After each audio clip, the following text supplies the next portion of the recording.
Hello दोस्तों, अब हम लोग निकल रहे हैं कल्पा से आगे ताबो के लिए। हम लोग के बैग भी बाइक में बन चुके हैं। अब हम निकलते हैं।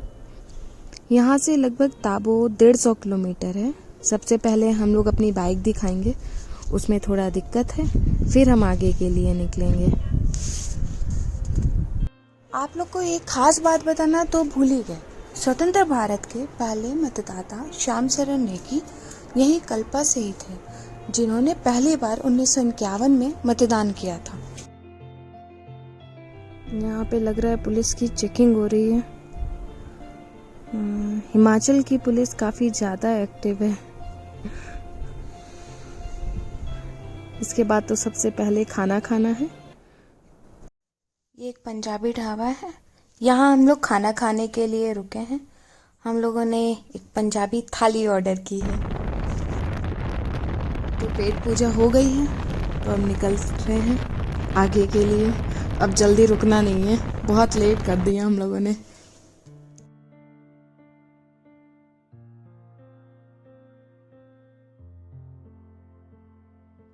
इन्होंने हमें बोला कि अगर बर्फ ज़्यादा पड़ जाती है तो हम काजा से मनाली रूट ना पकड़ें, इसी रूट से वापस जाएं। और क्योंकि वहाँ फंस सकते हैं और वहाँ पे ज़्यादा कुछ है नहीं। और ये जो जगह है, ये खाब है। यहाँ पे स्पीति और सतलज का संगम होता है। ये सामने से स्पीति आती है और हमारे ये राइट से सतलज आती है।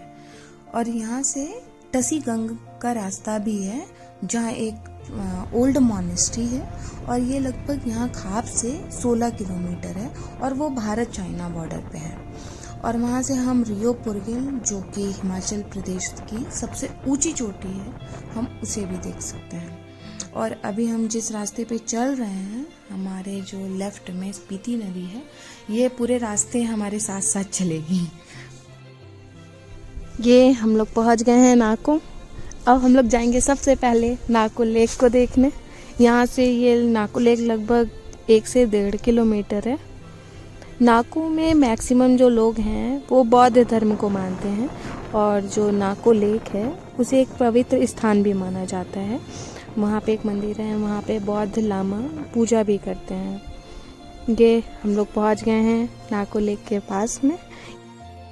ये पेड़ अभी सूखे से दिख रहे हैं क्योंकि अक्टूबर लास्ट है और बर्फ पड़ने वाली है। और लेक का पानी अभी जमा नहीं है। अगर आप दिसंबर और जनवरी में आते हैं तो लेक का पानी पूरी तरीके से जम जाता है। तो यहाँ पे ऊपर पे पहाड़ पे एक मॉनेस्ट्री भी है, लेकिन अब हम लोग नहीं जा सकते क्योंकि वहाँ पे एक गाड़ी फंसी हुई है। और अगर आप लेक को ऊपर पहाड़ से देखते हैं तो लेक बहुत ज़्यादा खूबसूरत दिखता है। अब हम लोग निकल रहे हैं आगे ताबो के लिए। यहाँ पे नाको में जितने भी मैक्सिमम होम स्टेज होते हैं वो दिसंबर और जनवरी में बंद हो जाते हैं। अभी नवंबर का महीना है, फिर भी मैक्सिमम जो भी होम स्टे हैं वो बंद हैं। तो हम लोग इसीलिए हम लोगों ने प्लान किया है कि हम लोग आगे ताबो में रुकेंगे। सबसे पहले यहाँ पे थोड़ा रुक के चाय नाश्ता कर लेते हैं, फिर निकलते हैं आगे के लिए। हम लोगों ने अदरक वाली चाय ऑर्डर कर दी है क्योंकि हमारा ड्राइवर भी बाइक चलाते चलाते थक चुका है, उसे भी थोड़ा रेस्ट चाहिए। तो हम लोग चाय पियेंगे, फिर आगे के लिए निकलेंगे। लेकिन हम लोग को थोड़ा जल्दी निकलना होगा क्योंकि हम लोग को सनसेट से पहले ताबो पहुंचना है।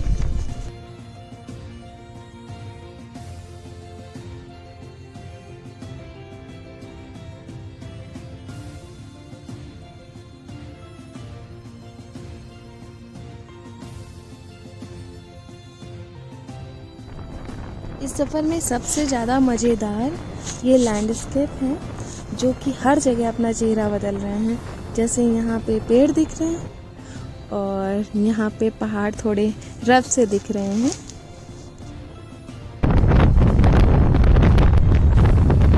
पहाड़ों में जब तक धूप रहती है, धूप लगती रहती है तो बहुत सही लगता है, और जैसे ही धूप नहीं लगती है तो हालत ख़राब हो जाती है। जैसे अभी हम लोग चल रहे हैं, टर्न पे धूप चली जाती है और फिर आ जाती है तो सही लग रहा है। लेकिन जैसे ही सनसेट हो जाता है तो फिर हालत ख़राब होने लगती है।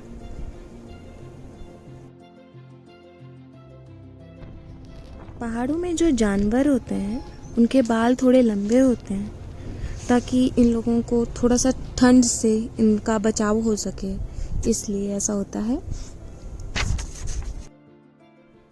ये कुछ लोकल लोग हैं जो खेतों पे काम कर रहे हैं। स्पीति वैली में मैक्सिमम लोग सेब के बागान लगाते हैं या फिर अगर खेती करते हैं तो मटर और जौ की खेती करते हैं।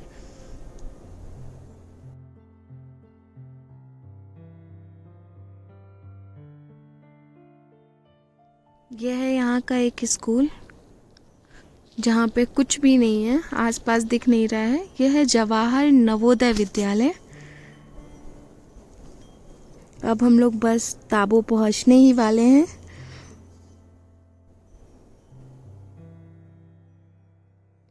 ये फाइनली हम ताबो पहुँच गए हैं। अभी लगभग शाम के 5 बज रहे हैं।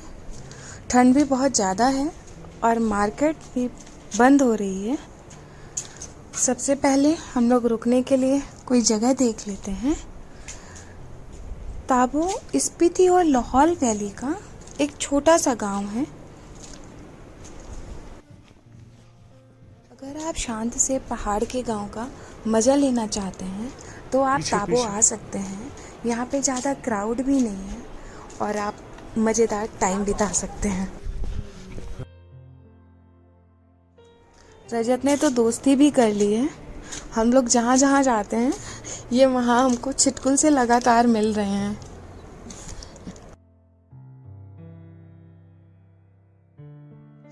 ये है सोनम होम स्टे जहाँ पे हम लोगों ने स्टे किया है। ये जो मोनेस्ट्री का गेस्ट हाउस है उसके जस्ट पीछे है। अब हम लोग जा रहे हैं मोनेस्ट्री घूमने। ये मेरे राइट पे है मोनेस्ट्री का गेस्ट हाउस जहाँ हम लोगों ने पहले रुकने का सोचा था, लेकिन अब ये बंद हो चुका है ठंड की वजह से। ये अगले 3-4 महीने बंद रहेगा। उसके बाद मे बी ये शायद मार्च में खुलेगा।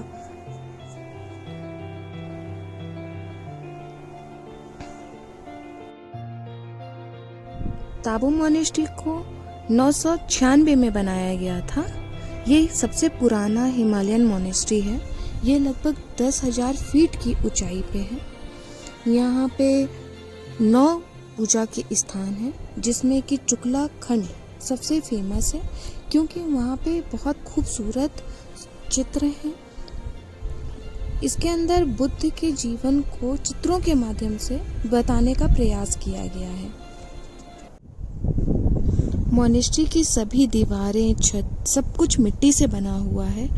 इसको बने हुए 1000 वर्षों से अधिक का समय हो गया है, लेकिन अभी भी ये वैसे का वैसा ही है। इसकी वास्तुकला पर बारिश और बर्फबारी का कोई असर नहीं होता है। ये हमारे सामने कुछ स्तूपा हैं। कई बार इनके अंदर अस्थियां होती हैं, कई बार ये सिर्फ पूजा का स्थान होते हैं। इनको मिट्टी आदि सामग्री से बनाया जाता है।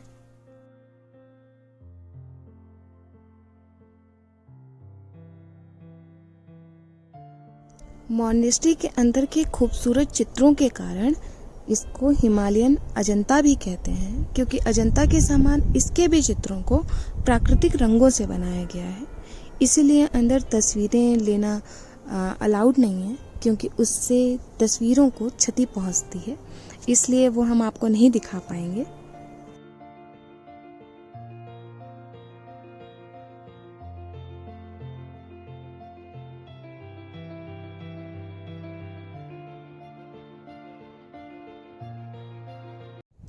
उन्नीस 1975 के भूकंप के बाद मोनेस्ट्री का पुनर्निर्माण कराया गया और ये एक नया असेंबली हॉल बनाया गया और मोनेस्ट्री का संरक्षण भारतीय पुरातत्व सर्वेक्षण विभाग को सौंपा गया और इसको यूनेस्को की विश्व धरोहर सूची में भी शामिल किया गया।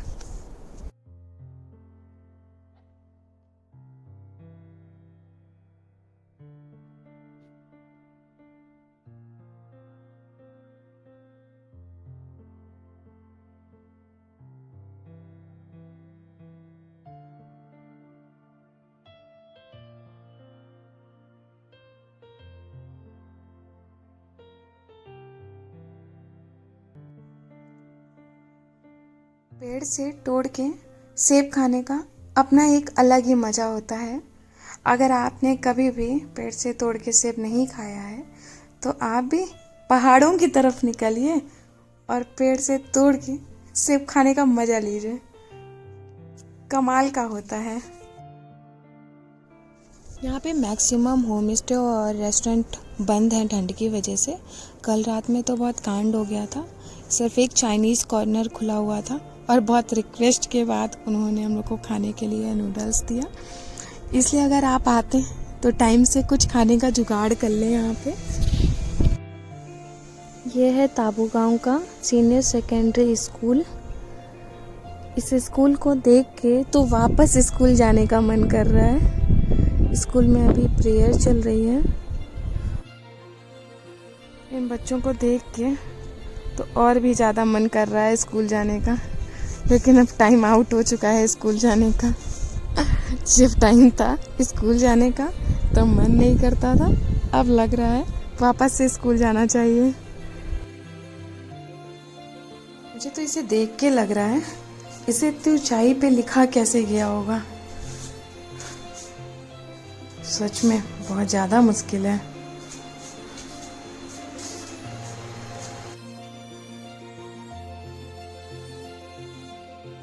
यह है ताबो का बस स्टैंड। अगर आपको ताबो आना है तो आपको यहाँ के लिए रिकोंग पीओ से भी बस मिल सकती है, तो आप बस या टैक्सी से यहाँ तक आ सकते हैं। हम लोग को मिल गया ये फूड कॉर्नर, चलो कुछ खा लेते हैं। दोस्तों, अब हमारा ताबो का सफ़र यहीं पे ख़त्म होता है। फिर आगे हम लोग निकलते हैं काजा के लिए। फिर आपको हम मिलेंगे आगे काजा में।